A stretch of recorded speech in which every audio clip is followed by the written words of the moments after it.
Salut les gars, c'est parti pour une nouvelle semaine. Cette semaine on est en jiu-jitsu, donc on va travailler plutôt, on bouge en même temps, on va plutôt travailler en garde. La semaine, il y a 15 jours, on a bossé sur une dynamique de passage de garde avec le knee cut. On reviendra dessus bien sûr. Et là on va passer sur un basique de jiu-jitsu, on va passer sur un half butterfly. La semaine dernière, Fred montrait un petit peu, c'est sa spécialité, le half butterfly. En tout cas, il a pas mal bossé, il aime bien l'angle, moi aussi. Et je pense que c'est, même si la plupart du temps, on peut avoir quelques difficultés à insérer la jambe et autres, c'est un travail qui est très intéressant. Pour ceux qui ont vu le week-end dernier, pas celui-ci, mais celui d'avant, il y avait Gordon Ryan qui combattait. Et dans son combat, il est quasiment tout le temps en half butterfly pour aller chercher un sweep ou un travail sur les jambes. Pour les autres, j'espère que ce week-end vous avez suivi les bananes et que vous avez vu le niveau de ouf qu'il y a. Et si c'est pas le cas, c'est que vous n'êtes pas BTG Lifestyle. Ah non, vous l'êtes déjà pas, vous n'êtes pas là 6h15. J'oubliais. Hop.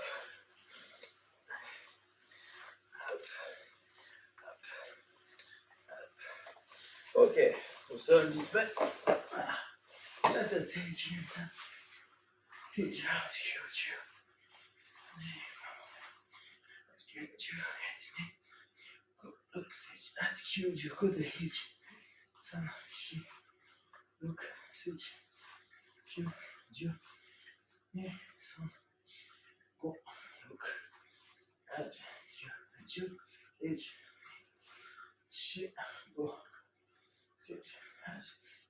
j'ouvre les jambes.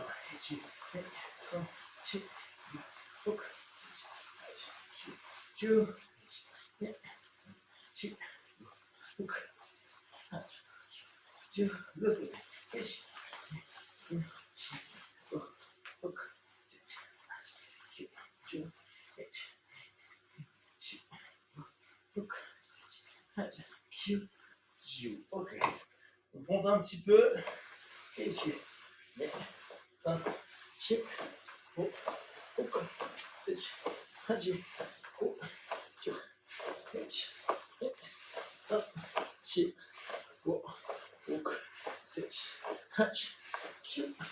ok, facile. Ok, maintenant on s'assoit et juste simplement on va partir sur notre épaule. D'accord, épaule, je me rassois, je me pose, boum, même chose. Hop, épaule, je reviens, même chose. Hop, épaule, je reviens, hop, épaule. Ok, donc là on va commencer à nouveau par notre travail de lutte pour finir cette mini chauffe. Je mets en plein écran histoire qu'on se voit. Hop, nickel. Allez, première chose comme d'hab, mon partenaire vient gripper. Vous pensez bien, je casse le grip. Et pour l'instant c'est juste ça, on casse les grippes, je récupère. Hop, je casse le grip, il repose. On pense bien. Donc souvenez-vous, quand on fait un cross comme ça, on peut directement aller travailler. Ou mieux encore, là. D'accord? Ce qui nous permet de bosser. Je vais prendre le gars. Yes.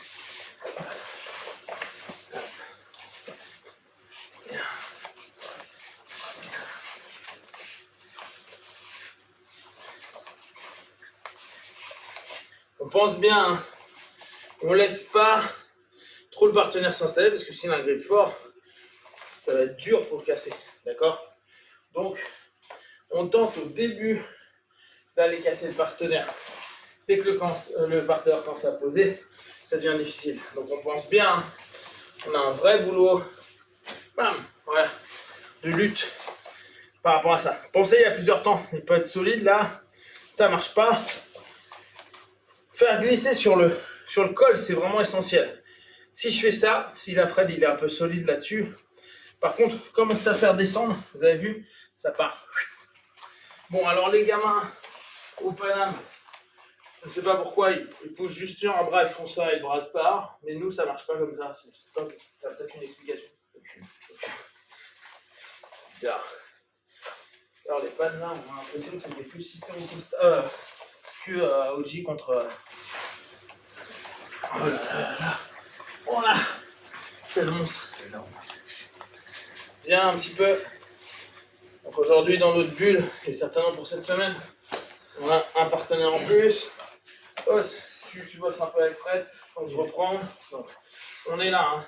Grip, casser les grippes, allez saisir. Si on peut, on emmène. Voilà, on pose et on ne fait pas rien. Non, justement, là, tu viens saisir le deuxième et tu bouges un petit peu. Voilà, c'est parce que je suis mal. Boum, arrive, 2, hop. Là, tu reviens en face. Pardon. Lever, casser, bouger un petit peu. Génial, là, ça me dérange. Je passe, je croise. Ok, on fait ça 2-3 minutes. Hop, je rentre dans la boucle.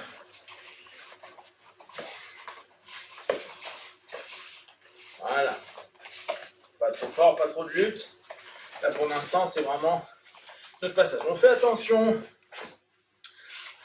à tout notre boulot au niveau de nos appuis. Comme d'hab, on se rend disponible.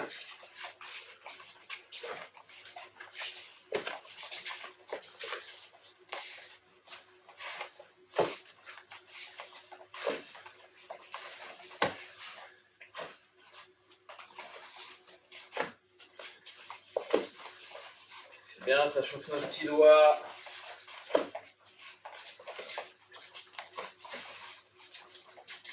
Ok, maintenant on va jouer un petit peu plus sur un travail de mouvement. Mon partenaire est là, il peut avoir son grip ou pas. Nous, ce qu'on va chercher, c'est à se mettre en posture forte pour aller embêter le partenaire. On reprend ce principe du cross qu'aime bien Fred. Pensez, hein, vous pouvez contrôler. Et le contrôle est important parce que ça permet que lui, là maintenant, pour sortir sa main, c'est un peu plus galère. D'accord? Donc, il peut lâcher. Maintenant, ressort ton bras. Voilà. Vous avez vu tous les mouvements qu'il fait? Moi, ça m'intéresse. Donc, on va travailler sur ce cross-là. Je suis sur ma posture. Je pose. Je vais d'abord poser un et je vais aller prendre deux. Boum. D'accord? Ce qui est intéressant pour moi, si je veux repartir sur du Uchimata, si je veux repartir sur l'arrière, et ça va être un peu gênant pour lui. Pour l'instant, on ne fait pas de project. L'idée étant plus d'arriver sur des logiques de contrôle. D'accord? On est là. Boum, il prend. Je contrôle. Je pars vite en 2-1. Boum. Je passe en transition. Prendre la ceinture. D'accord? Là, lui, la plupart du temps, qu'est-ce qu'il aura envie de faire? C'est revenir à l'intérieur. Vous voyez comment c'est chiant avec les ceintures. La ceinture, elle est intéressante. Alors, bien sûr, là, on parle du postulat que on a encore une ceinture. Ok, 1, 2, boum, bam. On pense bien à ça. Hein. Là, ce qui est assez intéressant, le Uchimata, il est hyper intéressant à ce niveau-là. D'accord? On prend, on s'habitue à crosser, bam, hop, contre le poignet, hop, il arrive, contrôle. Voilà, là. Après, on va commencer à chercher des points de déséquilibre. Je contrôle, je repars. Hop, voilà, on fait circuler un peu le partenaire. Là, moi, quand il est haut, là, je partirai plutôt sur l'arrière. D'accord? Allez, on bosse tous les trois à partir du cross. Vas-y, commencez. Faut jouer. Pas énervé, souple.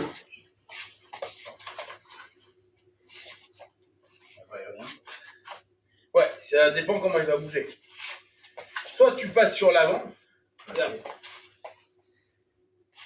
Mais on va pas jusqu'à faire chuter là. Non, on va pas faire jusqu'à chuter. Regarde. Okay. Soit on est là. Cross. C'est cette problématique qui nous intéresse. D'accord? Soit on est là. Et dans ce cas-là, toi tu es en train de bouger. Je fixe ici. Je pars pas derrière pour l'instant. Je fixe là et effectivement, si on devait partir sur quelque chose, je suis sur ça. D'accord? Ce qui est plutôt simple pour moi, pour revenir sur des phases de contrôle, parce que juste ça, c'est une galère pour lui. Soit je passe devant, et dans ce cas-là, pars sur mon Uchimata. Boum. Je suis ici, je passe par là. Et là, je pars sur mon petit Uchimata. D'accord? Pour l'instant, pas d'amener au sol, mais c'est vraiment l'idée qu'on a en tête. L'Uchimata, il est cool, même si le mec part pas, on a de fortes chances à ce que la jambe soit un peu balayée, donc il va se retrouver sur des appuis un peu instables. Ok? Allez, on continue.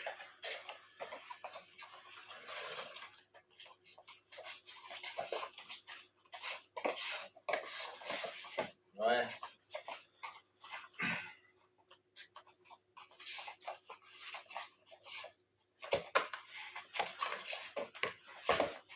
Ouais, alors à ça, tu fais toujours gaffe pour le genou. Faut que tu sois bien dans l'axe. Hein. Si tu commences à tourner comme tu viens de tourner là, tu pourras le blesser. D'accord. Ça, c'est pas un, je tire, c'est je glisse derrière.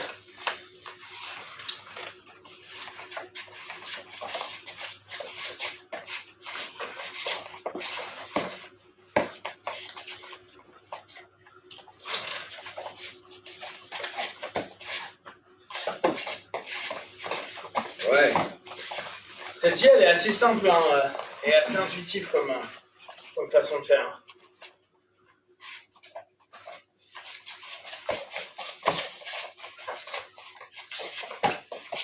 Ouais. Attends, on va faire un peu avec. Allez, on est là.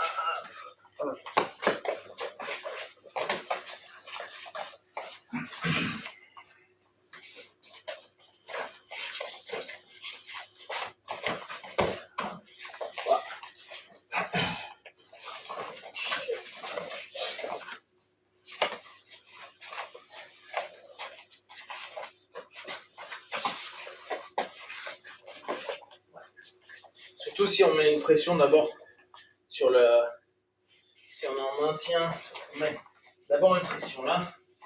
Spontanément, toi t'arrêtes de te relever, de partir, ça va être facile pour moi. Et quand tu prends une fois l'opposé, ce que tu faisais pas, c'est en fonction de la réaction du partenaire. Si me prend en col classique, je peux pas faire ça. Non, ce que je veux dire, c'est qu'à un moment, toi, quand je te prenais là, tu prenais le bras, et après, t'allais pas saisir derrière, t'allais saisir ce col-là, en fait, de l'intérieur. Quand je fais ça. À un moment, tu faisais ça.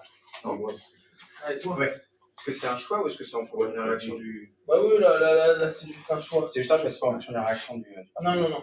Ça, c'est vraiment un choix de grip dès le départ. Ok. Donc, vous voyez, en fonction, je peux avoir des réponses de grip différents. Hein. Je peux prendre un, travailler en fait deux. Après, je suis en contrainte de bras, ce qui est intéressant. D'accord? C'est une contrainte de bras. À savoir que là, pour lui, il est quand même pas super bien. D'accord? Ok, encore un peu. Là, on passe. Autre chose.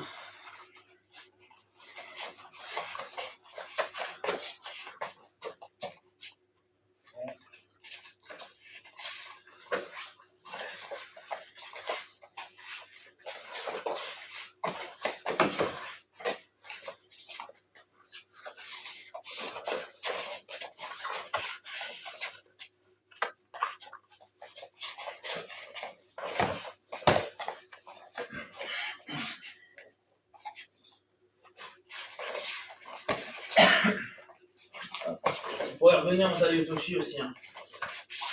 Là, on est sur une Taiotoshi. Taiotoshi n'est pas problématique pour le genou parce que, dans l'absolu, le genou, vu que c'est juste une fin de posture, je suis pas en train de bloquer avec ma hanche sur le truc, il part assez facilement en réalité. D'accord? 1, 2, 3. Là, on part sur un taillot. Là, je pense qu'il est assez funky. Sans être trop dangereux pour le partenaire. Ok. Hausse. Nickel, allez. Donc, on passe au sol. La semaine passée, il y a 10 jours, 15 jours, on était, donc lui me passait avec un knee cut. Voilà, il allait jouer et il me passait. Nickel. Là, on part du postulat que, il était ici, je vais revenir au milieu. D'accord? Là, pensez bien, si vous aimez les Ashigarami, vous pouvez partir à Ashigarami. Ok. On va partir du postulat que mon partenaire, il est à genoux.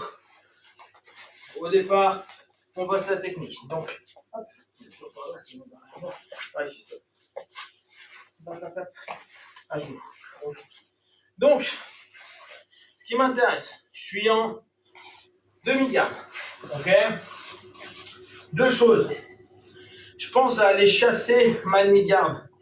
J'ai deux façons de faire. Soit je suis isolé. Voilà, je suis isolé et je vais chercher à ce que ce soit cette jambe-là qui travaille. D'accord? J'ai pas intégré encore ma jambe.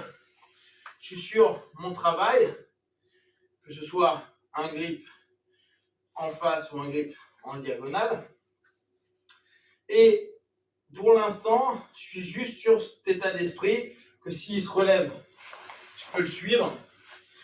Si il vient sur moi, je peux bloquer et commencer à travailler. Cette idée-là, elle peut être intéressante pour devenir assez rapidement offensif. Ne serait-ce que je suis là et je tourne un peu. Ok?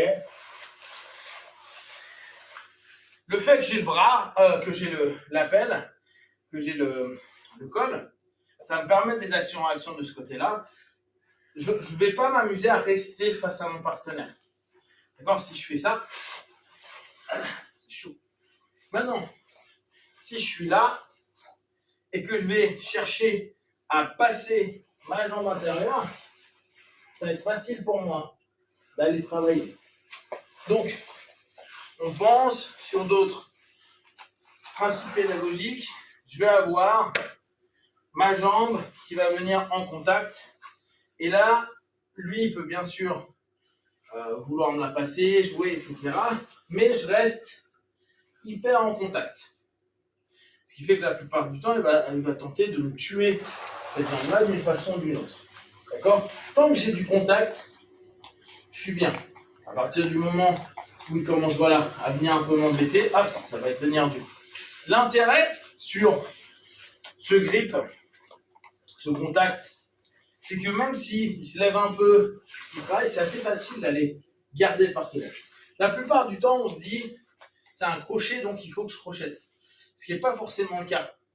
Si mon partenaire est là, je suis en contact, d'accord? Je m'en fous de le crocheter. Tant que lui, il fait ce qu'il veut, travaille. Moi, je suis en train de le suivre, d'accord? Hop, hop. Ce que je veux, c'est le suivre. Haut, bas, haut. Je m'en fous de savoir, pour l'instant, si je crochette, si je fais vraiment la forme de crochet. Le plus important, c'est d'avoir le contact. C'est comme si, dans les systèmes chinois, on fait de Chisao, d'accord? Principe de rester connecté à son partenaire. Donc, on est ici, on est là. Je peux le remettre à genoux. Hop. Donc, on est là et on va tenter de mettre la jambe à l'intérieur. Ça ne va pas forcément se faire immédiatement. Vous pouvez déjà travailler et lutter comme ça. Si vous voyez que c'est un peu compliqué, n'hésitez pas à aller rentrer la jambe à l'intérieur. Et dans ce cas-là, si c'est rentré, ne redescendez plus votre pied au sol. Maintenez-la toujours en hauteur. Ce qui permet quoi? Si lui veut m'écraser le pied, la jambe ou n'importe quoi, il ne peut plus. Il pourrait, si je suis là, parce que là, il va me bloquer complètement, ou il peut fermer ses genoux comme certains aiment bien faire pour bloquer, et ça va être galère. Là, non. Si je suis là, c'est chiant pour lui. S'il veut faire quoi que ce soit, écrase ou autre, bah, il l'a pas. Par contre, moi, j'ai mon crochet haut. Donc là, ce qui m'intéresse, c'est que dès que je commence à rentrer sur ma mi-garde avec ma jambe, je maintiens ma jambe décollée du sol le plus possible. Je ne dis pas que ça sera tout le temps, mais je suis arrivé ici, je suis là, donc je commence à rentrer un petit peu. À partir de ce moment-là, je préfère poser sur... Hop, poser comme ça, plutôt que ramener au sol. Poser. Donc comme ça, cette jambe-là, elle est difficile à tuer. Or, la plupart du temps, quand on travaille sur des half butterfly, donc, ou depuis la mi-garde et qu'on commence à insérer notre jambe, on a parfois tendance, par exemple, on était mi-garde classique, hop, je suis là, et je veux rentrer là. Et parfois, on rentre juste ici.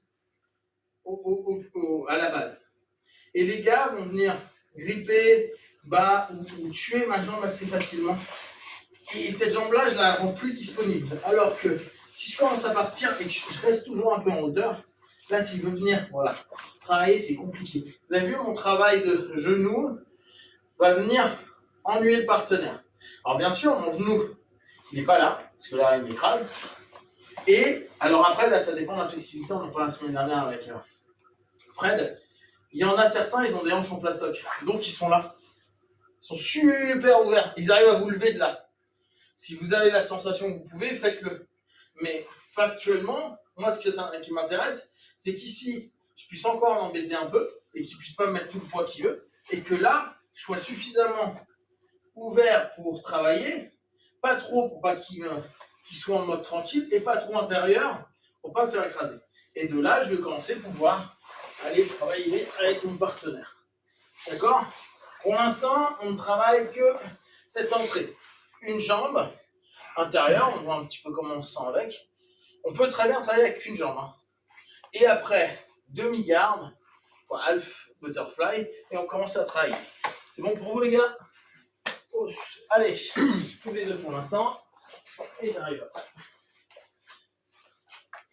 Ok. Donc je suis là, j'ai pas de prise. Là, t'es mort. Là, je suis mort. T'es mort parce que t'es trop en arrière. Ouais, d'accord. Là, je peux suivre comme ça. Et après, si je veux rentrer. Non, là, t'es remort. D'accord. Bah, pour moi, si tu commences à jouer avec un crochet et tu te mets sur le dos, vas-y. Et tu le tires, qu'est-ce qu'il va faire, Fred? Là, il passe en 2 secondes. Ouais. Ce qui est logique. Tu te mets toi-même dans la merde. C'est pour ça, moi, quand je mettais le contact, je suis là. Hop, hop. Je suis ici. Et s'il y a quoi que ce soit que je veux travailler, je pars pas sur l'arrière, je pars sur le côté.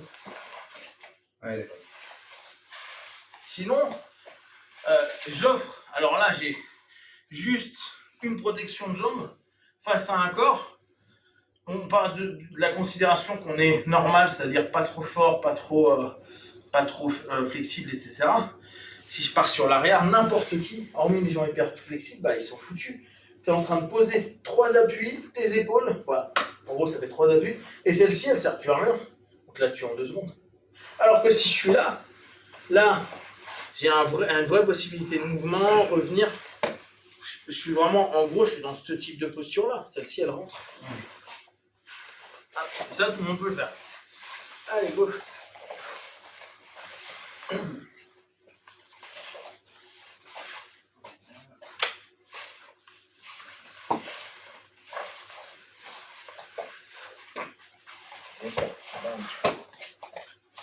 Allez, chacun votre tour.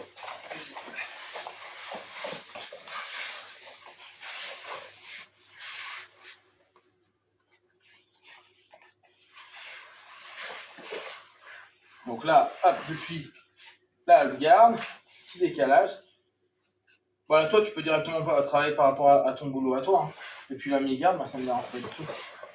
Par contre, travaille bien. Ouais. Génial.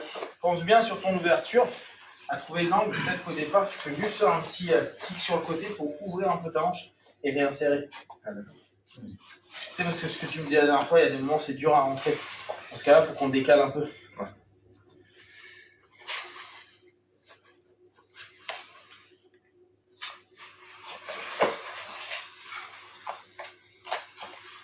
Pareil, c'était dans sa bigarre, il a faire. Du coup, c'est-à-dire que tu rentres la jambe, quand t'es comme ça, d'ailleurs, tu rentrais en. C'est une fois que t'as amorcé ou c'est surtout si l'autre se lève? C'est les deux. Bah, ça dépend. S'il se lève, c'est déjà trop tard pour moi. Quand tu veux prendre une demi-garde sur un mec qui commence, la base de ton deuxième crochet, c'est d'aller chercher en crochet intérieur, t'es d'accord? Ouais. Si le mec est debout. Mais ça veut dire que je rentre à partir du moment où j'ai un peu déséquilibré. Là, tu rentres. Et là, je rentre. D'accord. Par contre, il faut vraiment mettre un crochet sur l'arrière.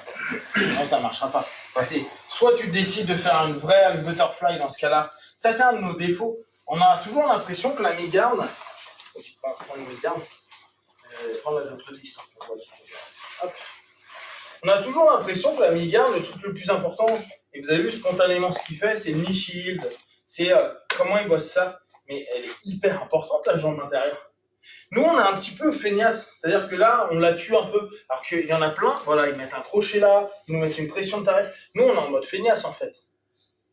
Et on s'axe là-dessus parce qu'on se dit, il faut pas qu'il me passe cette garde-là. Ouais, mais celle-ci, elle me permet de gérer pas mal de choses, de parfois le maintenir au sol quand on dépasse complètement, de faire en sorte que il se barre pas en 2 secondes comme ça, ou au bout du compte, ça va être vachement plus simple pour lui. Si on insère la jambe, c'est qu'on a une utilité derrière. Sinon, on reste juste avec un crochet externe.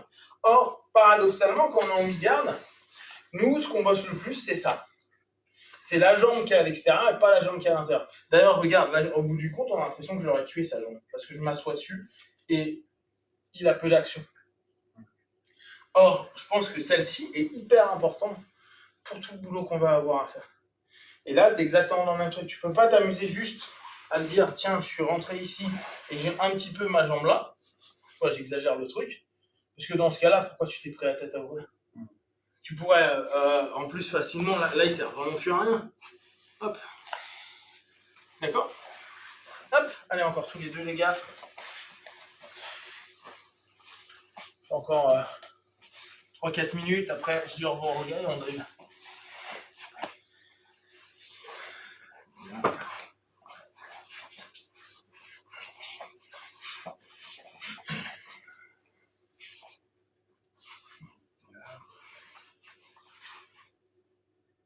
Et là, une fois que tu fais toujours la même chose. Hein.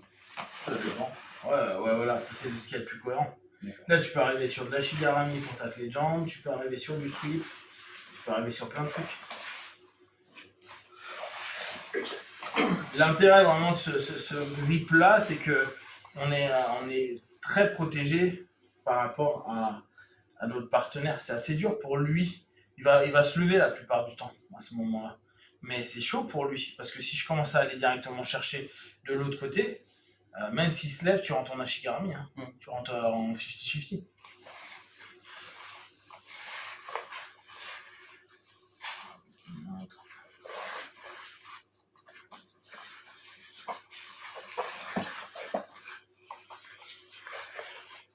Ce qui est dingue, c'est que Ryan, à haut niveau, il te place ici. Bon, normal. Pena, il faisait ça aussi, je crois, avec ses longues jambes. Et lui, il a de longues jambes, c'est plus le même jeu. Donc celui du Utah, il tient celui-là. Hein, enfin, il fait très mal. Là, tu y es, et tu pars sur le flanc. Par contre, il faut que tu le relèves. Là, l'idée pour moi, quand je fais ça, là il est sympa, mais la réalité, c'est que le mec va pas se laisser faire. Donc, ce qui se passe la plupart du temps, c'est que quand je vais partir type là, qu'est-ce qu'il va faire? Il va vouloir poser la jambe, voilà. Et en fait, tout va jouer à partir de là. Là, en fait, moi, c'est assez intéressant pour moi. Je peux aller retravailler ici. Bon, pour ceux qui aiment bien les calf slicers, on a un calf slicer ici. On a le fait qu'il relève la jambe, c'est intéressant parce que je vais pouvoir aller travailler sur des contraintes. Je vais pouvoir ramener loin. Il y a plein de choses qui vont se passer. Là, moi, spontanément, j'irai sur du calf slicer parce que je ne ferai pas sur Fred. Mais l'idée serait revenir pour aller prendre. Tiens, une petite seconde. Moi, je peux péter les joues. Ouais. D'accord. Spontanément, si le mec pose ici, moi je ferais ça. Pose. Allez, pardon. Ce que font le 3/4 des gens. Là, tu t'es sur un truc qui est sympa parce que tu as un calf slicer. Tu l'as coincé ici, hop, et tu reviens là. Et tout. Ah oui, d'accord. Ça, c'est le genou, ça. Ouais, c'est une compression de genou. Et ça, c'est assez facile à placer sur ce type de boulot-là. Parce que, soit, s'il se lève, il se lève. Mais tu vois, c'est un peu cool pour lui parce qu'il va tomber en 2 secondes. Hop, où je reviens. Bien. Je suis là, il se lève. Hop, là j'ai un shigarami de ouf. Hop. La plupart du temps, vu que les gars veulent jouer en pression, et ils se disent c'est bon, je vais le passer, ils reposent intérieur. Ici, il repose intérieur, là, il est pas bien. Laisse manger. Calf slicer. Directement. Hop, hop.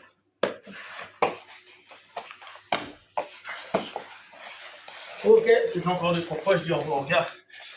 Et on passe à de la rep. Ok les gars, donc voilà pour aujourd'hui. On continuera toute la semaine ce travail à recomposer sur donc cette demi-gamme. Pensez bien, là on a fait travaux, casser les grippes, aller chercher. On est surtout parti sur le croisé. Je casse, cherche en Russian tie. Je passe derrière, paf, pour aller chercher la ceinture. Je peux partir selon l'action-réaction devant, derrière. Souvent, vu que je mets une pression au niveau de la ceinture, le mec va se poser sur ses appuis. Il va tenter de se relever. Donc, je tente plutôt Uchimata. On le rebossera. Au niveau du sol, on a vu, pour l'instant, insérer le pied devant pour aller travailler soit à chercher un sweep, mais ce qui va être toujours un petit peu compliqué, soit avoir le pied en barrage, lever un peu, rentrer l'autre jambe pour arriver sur une demi-papillon. Et à partir de là, on va pouvoir commencer à travailler. Pour ceux qui sont là, on est là demain, Fred ? Ouais. On est là demain à 6h15, bien sûr. Ou sinon en replay. N'hésitez pas, si vous avez des questions, vous m'envoyez un petit mail ou un WhatsApp pour les gars du Jiu-Jitsu, un mail pour ceux qui ne sont pas du Jiu-Jitsu, pour qu'on puisse donner des détails. Ou deuxième chose extraordinaire, vous pouvez vous lever à 6h45 et dire j'ai des questions et comme ça j'y réponds en live. Voilà, je vous dis à très vite les gars, ous.